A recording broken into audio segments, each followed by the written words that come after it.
lately, but here's Ryan Reed in that 16 car getting loose. He stays up the racetrack, and then he's going to come down, and Jeremy Clements in the 51 car has nowhere to go. Didn't see Ryan Reed staying up high on the racetrack that long, Larry. Not sure yet the cause of that spin. Well, we're racing the competition, and we're also, I think, maybe racing some weather. Before the race is over. One more pit and stop a will be crash. retired. A crash up in turn number 1. It's a Tim Richmond involved. You can see the skid marks going up to the outside boilerplate wall, and now the car stalled in the middle of the racetrack. Interesting, Bob. We're at lap 160 coming up.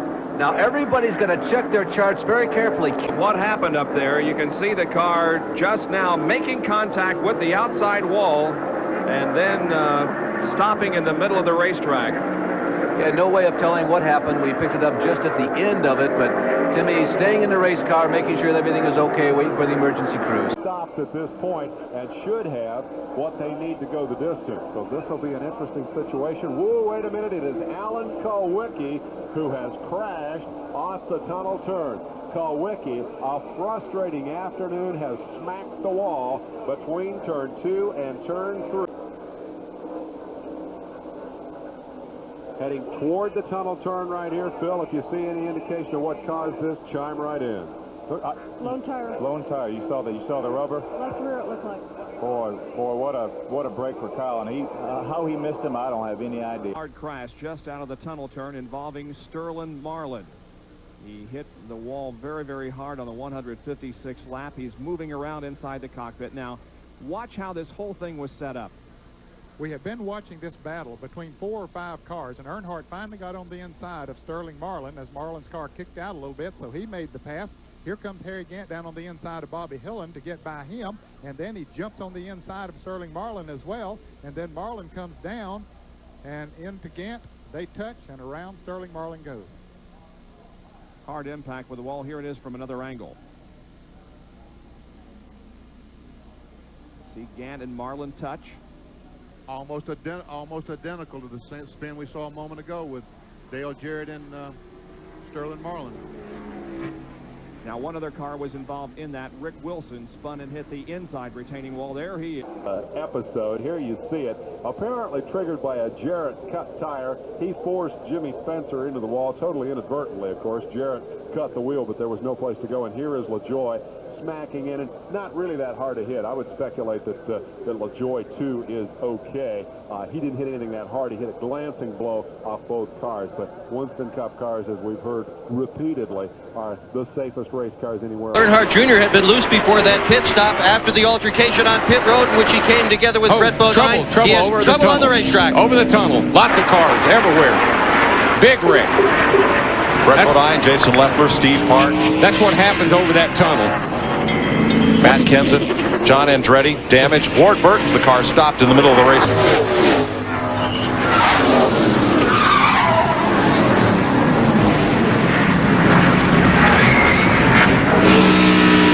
From Johnny Benson of Abilene Pontiac.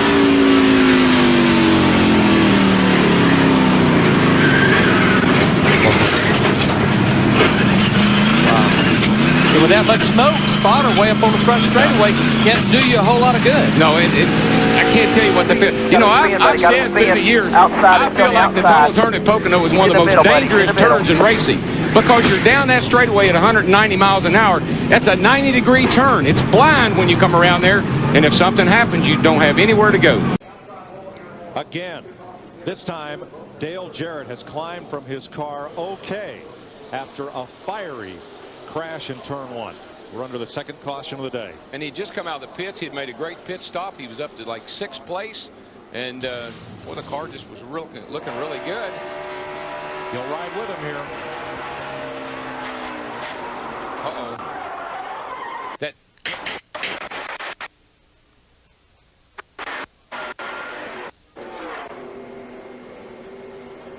I'm gonna tell you what, he hit that wall a ton. Yeah. You see all this fire. Remember, he just had made the pit stop. Could have caused the car to either just bottom out and get upset on its own, or something happened. Right sides look okay. And there you see a lot like Kenny Schrader. He got out of the car pretty quick, but the thing that won't come disconnected is the wire going to the helmet for the radio. Well, a lot of these drivers now, they've got to take down not one, but some have 2 window nets, one inside the car and one at the window. Qualifying 17th, Richard had a strong run and a fast Pontiac, and found himself running inside the top 10, getting as high as 6th before the disaster struck. On lap 71, Ernie Irvin got into the left rear of the 12 of Hutch Strickland and set off a massive 8-car wreck on the front stretch. Richard had nowhere to go and ran right over the left front fender of Bobby Hillin Jr., who was driving his son Kyle's number 42 car. Richard nearly went upside down in the wreck. Richard would get the STP Pontiac repaired enough to go back on track, but on lap 97, it would wreck hard in turn number 1. Richard finished in 31st, his 7th DNF of the season.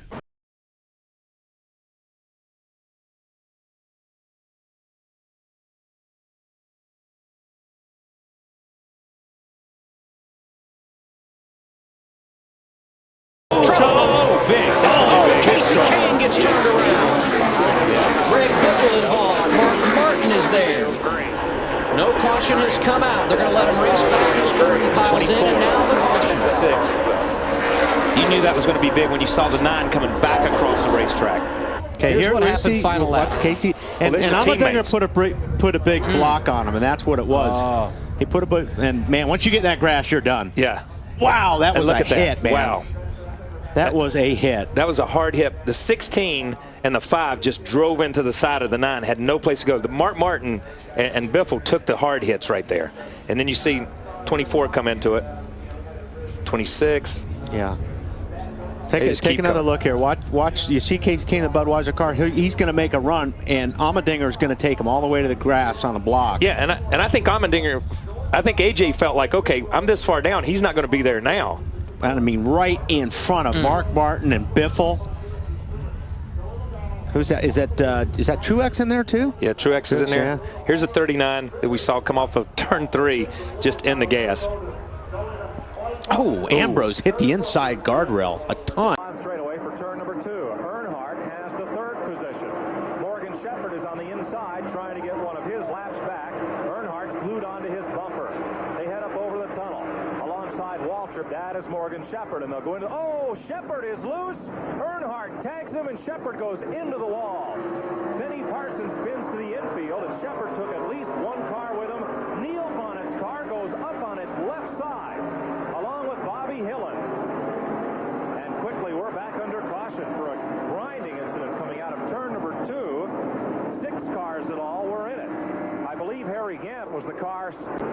Neil may perhaps have had the wind knocked out of him. Now he's propped up on one elbow. Okay, here's the play. Earnhardt gets sideways. That's Morgan Shepherd, and Earnhardt gets tagged, and it's Katie bar the door. Here is Benny Parsons. Watch the impact from Bonnet sideways. Bobby Hillin is there. Benny Parsons, Bonnet's car comes back on all 4. Stand there in the fence. Oh, there's a pit crash here. Hard contact. To the inside. Back in front of the cars. Oh. And hit again. Haley with a hard hit on the inside wall and then right back out in front of traffic. And another car tagged him. Really hard shots Justin took to the inside wall. You can see Burton way down low trying to miss the 11. This is when it gets very, very scary. All these guys doing an amazing job. Jesse in the 74 doing an amazing job, but Ryan had nowhere to go.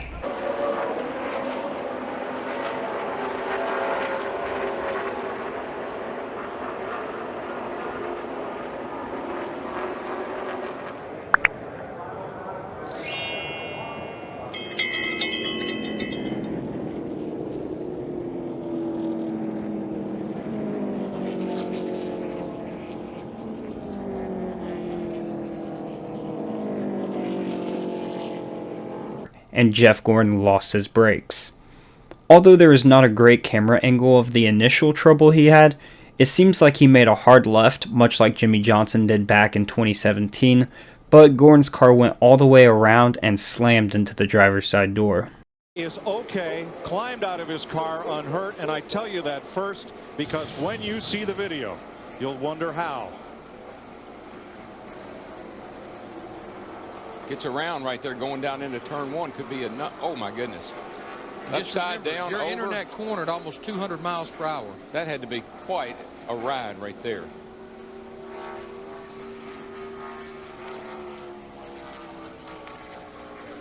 Got to believe something's happened back here.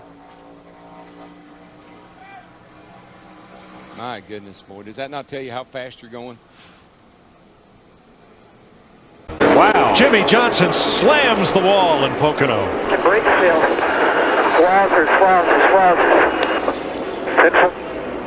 Running 7th. Johnson with a brake problem, and Jamie McMurray has destroyed the right side of his car. Yeah, Whose brakes fail? Was it Jimmy Johnson or was it Jamie McMurray? I don't know, but I don't know.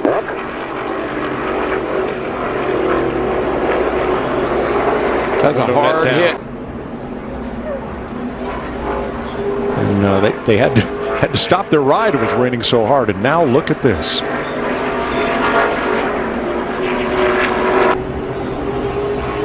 See, there. You see the smoke, yeah.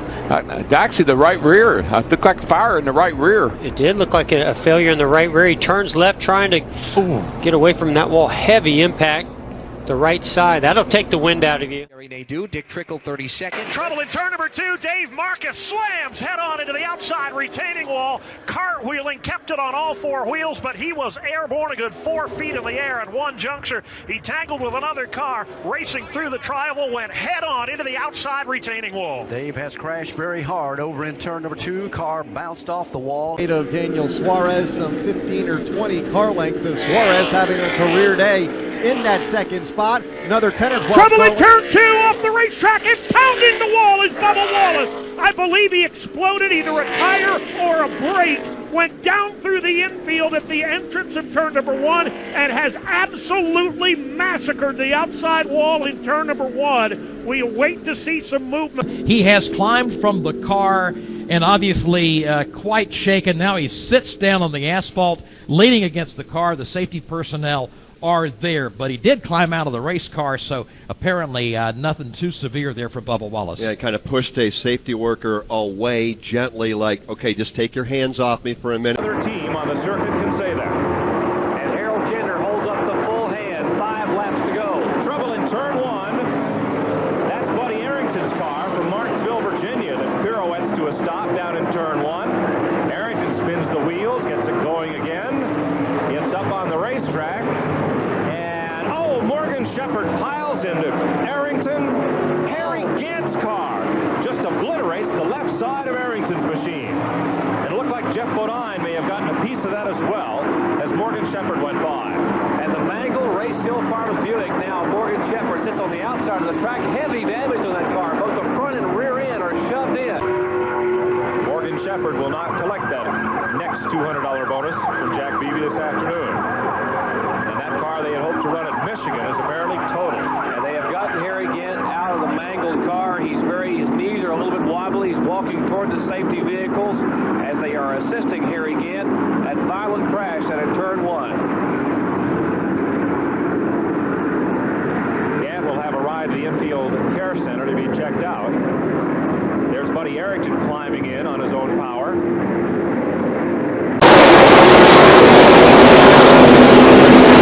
Here they go, 3, 4 wide, just like you said, Walt. Yep, now so you're going to get through. You want to be down on the bottom, I think, going through one on the first lap. You certainly don't want to make it 3 wide, but everybody looks like they're behaved themselves so far anyway, but you still got to get through 2 and 3 on the first lap. Ricky Rudd gets the jump. He's the early leader. Oh, trouble! Steve Park is off into the infield. Another car ball over on his lid. It's Parkindale Jr. Terrible crash.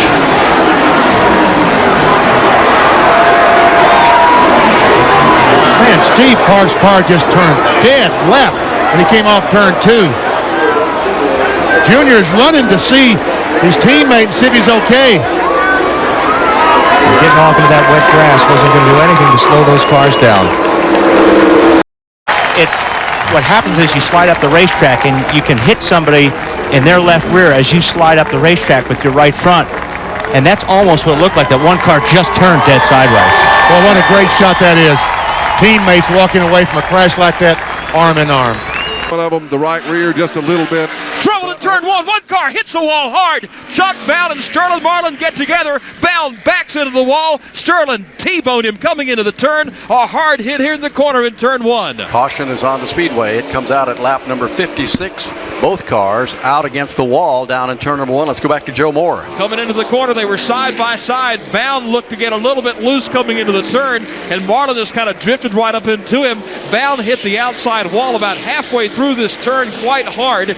Marlin was there with no place to go. He just kind of rode along with Chuck up to the outside of the racetrack, T-boned him into the corner. Well, that hard crash down in turn number one still has us under yellow conditions. Let's go back to Joe Moore for an update there. Barney, the safety personnel are all around Chuck Bound's car, working with him, leaning over as if they're to be talking to him. It's quite a bit out of our sight here, and with the binoculars I can barely pick out what's going on, but looks like they have brought out some hoses. Here. And a trouble. Oh, we have a car upside down, rolling down the racetrack. That's the number 48 car, driven by Greg Sachs. Looks like also Lake Speed. Lake Speed also involved. Greg Sachs' car on its top. However, we can see movement inside the cockpit. We believe there's a small fire burning in the engine compartment. And we're going to be delayed considerably because the wall has given away once again. Wow. Okay, let's take a look at what did happen. As he went into turn one, he was on the outside. It looks like Lake Speed might have lost an engine, or at least he lost the car, and Greg hit him, and they both head to that wall. Greg Sachs hit it hard with the right front, and then the car gets upset and starts rolling over as they come down off of the wall. Barrel rolling. Look how high it goes into there, comes back down. Oh, over and over. God, for Winston Cup cars and how strong they are. Look at that thing. You can see the fire, Danny, under the hood of the car, and then it rests back on the top. Went through in Pocono, I think the '82 season.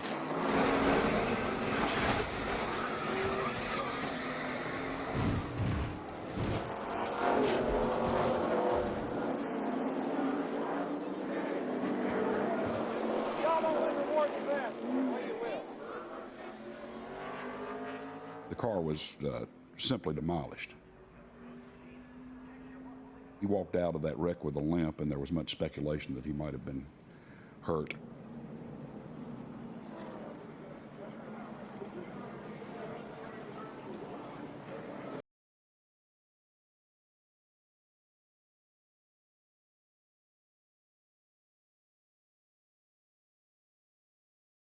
There, we could keep both these battles in this shot. Great job, guys, down the stretch. Look out, trouble! Kurt's into the wall. Boyer's in it as well.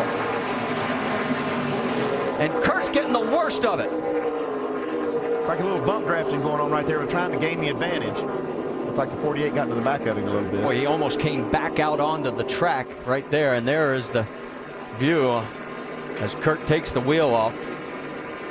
Man, look at this car. Oh, man, further back, Elliott Sadler. And look at this. Gosh. The engine is out of this thing. Oh, my God. Well, that's the whole suspension. Looks like the front part of the front suspension. The window net is down for Elliott. He's got the helmet off already. That is the best news. You can see he is in some pain. Oh, man. Check the lower right of your screen. Oh my gosh! Oh my gosh! Hey, look at that. Head on into that Armco. That's down in a 90-degree corner. Here's what happened. Petty's car, having trouble, sails up, hit the outside fence, and almost turned over. Yarborough went by okay on the inside. As Petty's car landed, he took several solid hits in this ride. Buddy Baker had to get a little sideways to skim by on the inside, and then came more trouble. Chuck Bound spun his car to miss hitting Petty and tricked him on his way by, but Darrell Waltrip was not so lucky. Waltrip crashed sideways into him. I had a chance to ask Waltrip how he felt right after the accident. Yeah, I feel okay now, Chris. I got a little crick in my neck, but otherwise, not too bad a shape, I don't think. Yeah, from where you were sitting, could you see why Petty's car went into the wall? He broke something on the right front, or he blew a tire or something. He was, you know, that's the really fast part of the racetrack, and he went in just about the time he got ready to turn into that turn, something let go on the right front. And Petty was taken first to the field hospital here at the track, then taken to Stroudsburg Hospital about 25 miles away for x-rays for possible neck injury.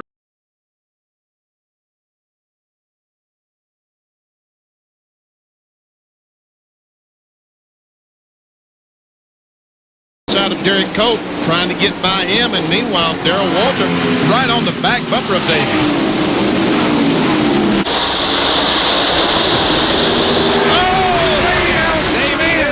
And he's upside down.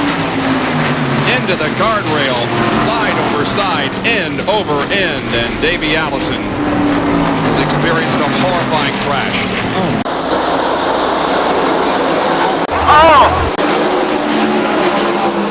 Where Davey flipped. There he was bad.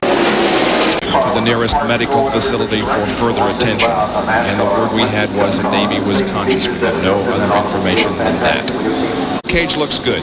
It does look good, and I tell you what, that bar, the black bar right in the middle of the roll cage that runs horizontal, vertical, whatever, across, see that black bar right there in the center? That's going to save all that stuff from coming in the guardrail, all that other stuff from coming inside the car with Davey. Glasses off, and Davey's like, you don't really want me to do that. Yeah, let's see your eyes. If y'all want to see it, I'll show them to you, but it's ugly. Davey smiled. He said, I told you you didn't want to see this.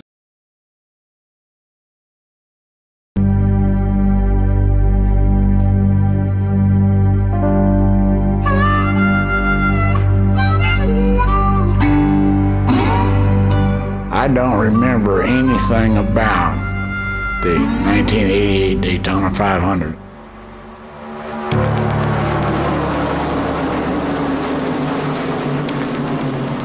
We got a spin back on the backstretch. The caution flag will wave as Ken Schrader and Jeff Bodine will race back to the flag. Bobby Allison involved along with Jocko Machako, number 63 car.